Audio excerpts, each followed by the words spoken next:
Gwen, you also just recently bought your mom a house. I did. That makes me want to cry. $1 billion later, he finally bought his mom a house. All right, should we clap for that? Wait. It's about. Here are 8 instances Rude Celebrities was crushed by Kevin Hart, beginning with his Diddy devastation that every celebrity was too terrified to laugh at. I'm shutting down the idea of after parties. No after parties tonight, okay? None. Take your asses home after this. That's why I did it on a Monday. No after parties. That's where shit gets slippery at them goddamn after parties, okay? We're learning a lot about people, ain't we? We're learning a lot. Next on Kevin's hit list was Snoop Dogg, who was sent directly to his kennel. Calvin Cortazar Brothers. That's right, Snoop. We got you in the building tonight, an icon. Celebrating my aunt, man. The only person I know with more jobs than me. Snoop, what are we celebrating you for? Is it the rap album, the reggae album, the Pitbull Farm? Like, what? Do you even know why you here tonight, Snoop? But Kevin's last bomb was thrown on Kanye, who did not see it coming. Everybody wants to be here tonight. If you're not here, you feel like you're missing out. You feel like you should be here. Everybody wants to be here. I've been getting calls all day. Hold on. I just got a text. It's Kanye. He says he's out front. He's waiting for somebody to invite him in. Hey, don't do it, okay? While Kanye was humbled himself, the same can't be said for Michael Jordan, who found his whole family in Kevin's crossfire. Michael Jordan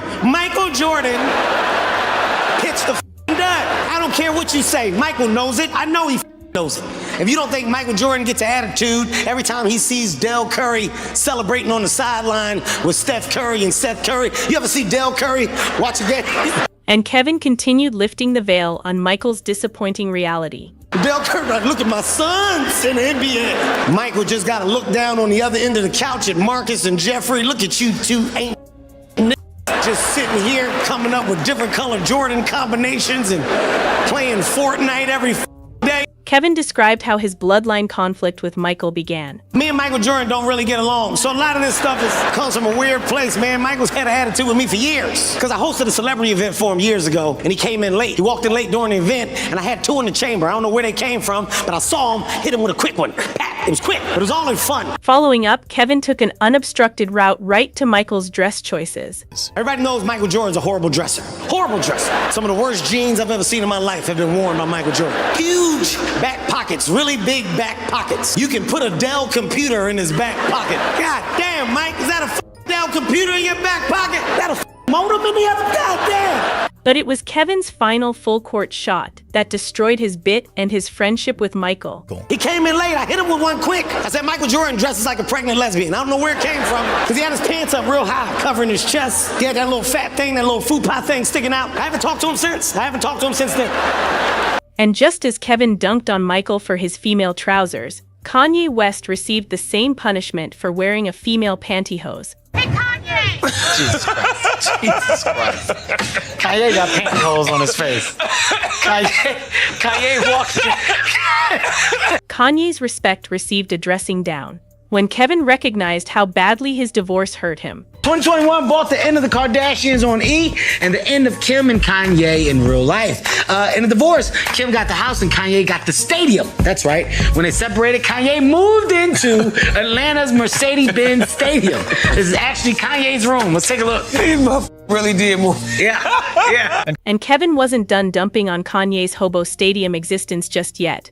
Look at this shit, man. Then he went to a game later that night that was on top of the stadium that he was sleeping up under. Yeah, well, when they said, Kanye, what you about to do after this? I'm about to go downstairs and go to bed. What? Yeah, I'm about to go right to sleep. I ain't gonna do too much after this. I ain't trying to be up all night. I'm gonna go right downstairs and go to bed. Tell them they gotta wrap this basketball shit up. It was Kanye's next Muppet cosplay, however, that made Kevin go all in. When he was living there, Kanye was spotted making an appearance at one of those games we talking about. Let's check it out. Hey, Kanye! Jesus Christ. Jesus Christ. Kanye got pantyhose on his face. Kanye walked in that bitch looking like a bank robber from the 80s. Put the money in the bag. And as if one costume wasn't enough, Kanye put on another one to offer Kevin more fodder. How sweet of him, right? Look at this here. God damn it. God damn it, Kanye. on the Eddie Murphy delirious outfit with a stocking Man, cap. you know, Kanye was trying to hide from paparazzi, but the pantyhose weren't enough. So he took it to the next level, as seen in this photo. Look at this right here. By the way, perfectly normal. I don't know who that is. Despite shooting him one final time, however, Kevin showed real worry for Kanye toward the end. Who's this? Who's this regular guy at the bank? This isn't suspicious at all. Who's this man monster that looks perfectly normal? He doesn't eat people. Who the is this? Oh, he's got black eyes. Look at this. Look at the mask and then look at the eyes. This is amazing, man. What Like, is he Kanye do some trying to shit. do, man? Kevin was at least worried about Kanye, unlike Will the Slapper Smith, whom Kevin came prepared to deliver a reality check. Y'all see this bat in my hand? Bring your ass up to the stage. I'm gonna knock your head off. I swear to God. Okay? We're sick of your shit. We're fighting back. Don't you come up here. Knock your goddamn head to the top of this arena. Don't you come up here. Before he went all in, however, Kevin still gave Will the advantage of down on paper. On paper, I should be crazy. Now, who knows? Maybe it's coming. Maybe I got crazy waiting on me. Because you don't expect it. Nobody plans to be crazy. It just happens. Crazy just sneaks up on you.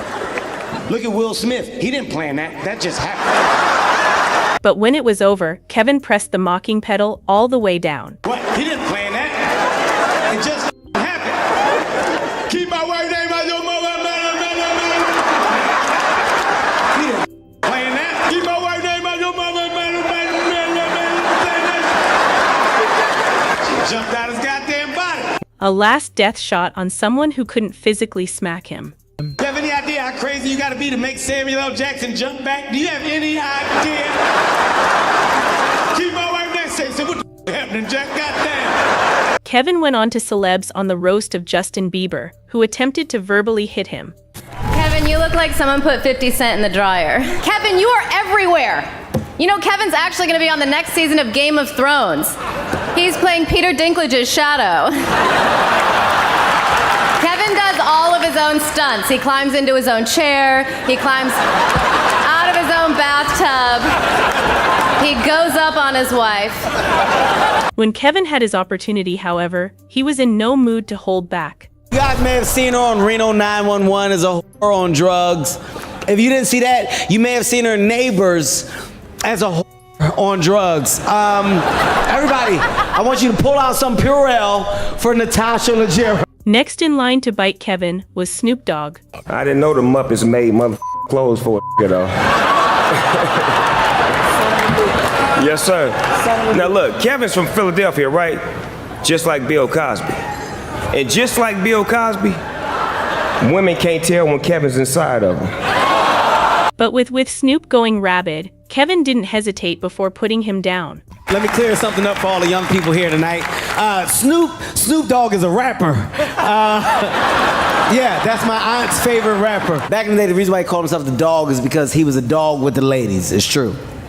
Now he's called a dog because he sleeps all day in a sunspot in the living room floor. Isn't that true? Not stopping there, Ludacris attempted throwing hands only to be KO'd instead. I just recently got married. That's something to celebrate.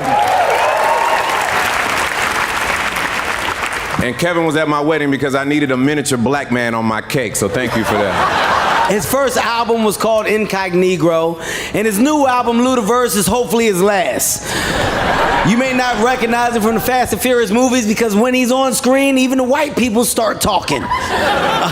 But the ultimate showdown came from the star of the program himself. We were looking for a roast master. We called Jamie Foxx, Chris Rock, and they both couldn't do it. Then I had a great idea. Let's call Kevin Hart and see if he has Dave Chappelle's number. Kevin loves seeing himself on the big screen, and for him, that's an iPad mini. Sorry. Kevin is so short, he calls Lil Wayne Wayne.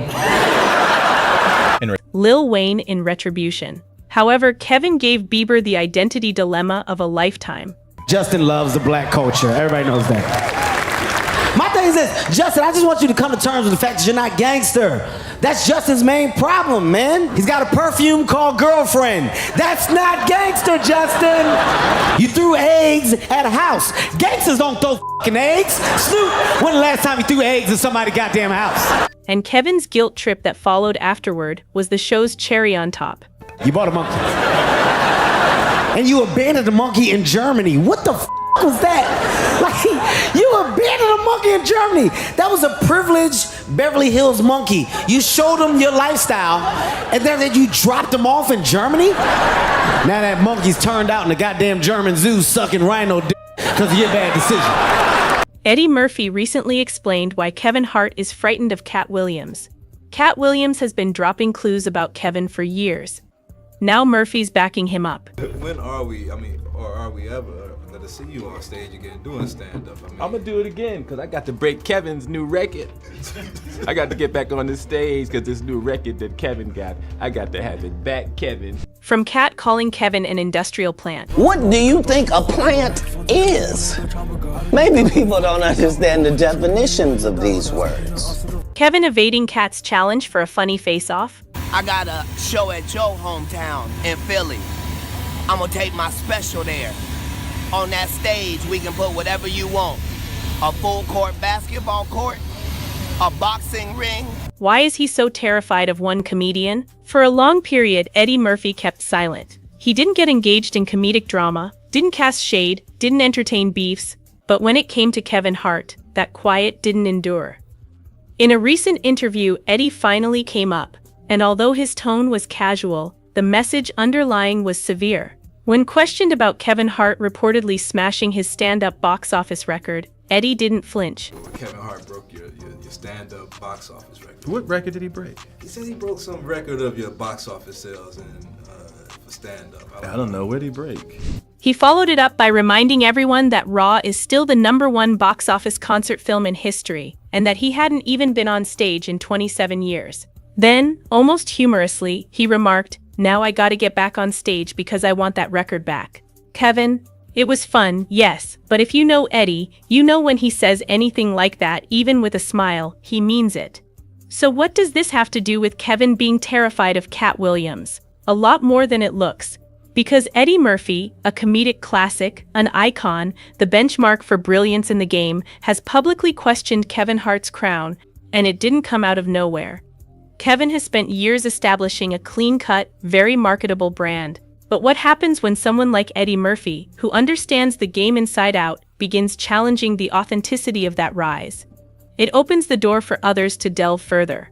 And that's where Cat Williams comes in. See, Cat didn't just throw shade, he torched the entire home down.